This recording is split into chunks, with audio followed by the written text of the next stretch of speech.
And welcome back once again. So here we are continuing on with the VertexCache class, and in this video we're going to be implementing the CalculateTangents method.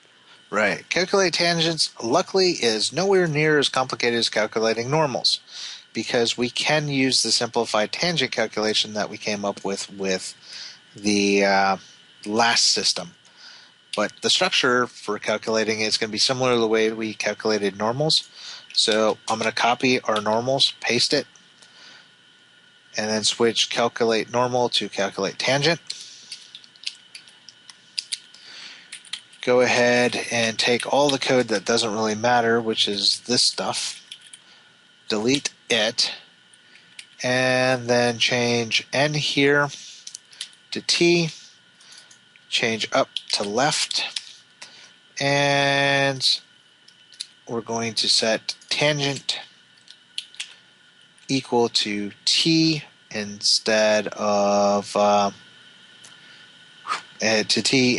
n. So that will give us our initial part. And let me set this first vector 0. Yeah, there. Okay. So we're going to set it to a vector 4. Set our tangent. So now we've got our tangent. Now, how do we calculate tangents? They are going to be calculated just like we did them before.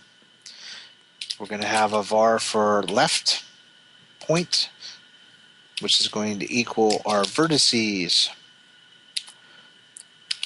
New vector 2. Whoops. We're going to take our position dot x, subtract spacing from it, and that's going to be by position dot y. We're going to get the height information at that point. Copy that line, paste that line, change this to right, so RT. We're going to add a unit of spacing on the x-axis. We're going to calculate t using t equals new vector 4 negative spacing, comma right minus left, or LT, comma 0, comma negative spacing. So this equation is pretty much the same thing that we had before. We're just going to take our center point. We're going to get to the point to the left of us, the point to the right of us, get the two heights, get the difference of the height. That's going to be our angle y, or difference on the y-axis of t. We're going to use negative spacing on the x-axis. So basically we're setting up one axis to be negative. So if you remember, let's see, how's the easiest way to explain this without completely redoing it? Let's go back in the mile. Basically, we're setting up our x-axis for our tangent to run along x. And we're setting it 1 unit in spacing, which means it's going to run this way. Then we're going to take z, and we're going to set it to 0, so nothing here.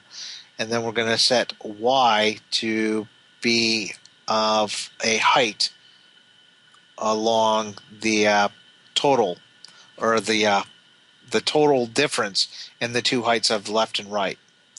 And then we're going to normalize that, which will yield us a vector so it lines up. And I'm having a really hard time explaining that. So, but it, like I said, there's a better and a fuller explanation with debug code, drawing of all this stuff that we did way back in, I think it was session 7. And I really don't want to do all that code all over again in all the demonstration. No. So go reference that for a really good explanation of it. Because I was very quickly starting to go down that slippery slope of having to re-explain everything all over again. But the last thing that I want to do is normalize RT before we send it out. So that will give us our calculate tangent method. And like I said, for a better explanation, or more in-depth explanation of how we're calculating tangents, reference the video back in session 7, I believe it is. So that'll be it for this video. In the next video, we're going to make two more overrides and another method, helper method, so that we can calculate normals and tangents or both of them by passing in a list of vertices as opposed to doing one at a time. So a couple more overloads. Yep, a couple more overloads. And calculate values. All right, awesome. Well, with that, that'll wrap up this video. Thanks a lot, everyone.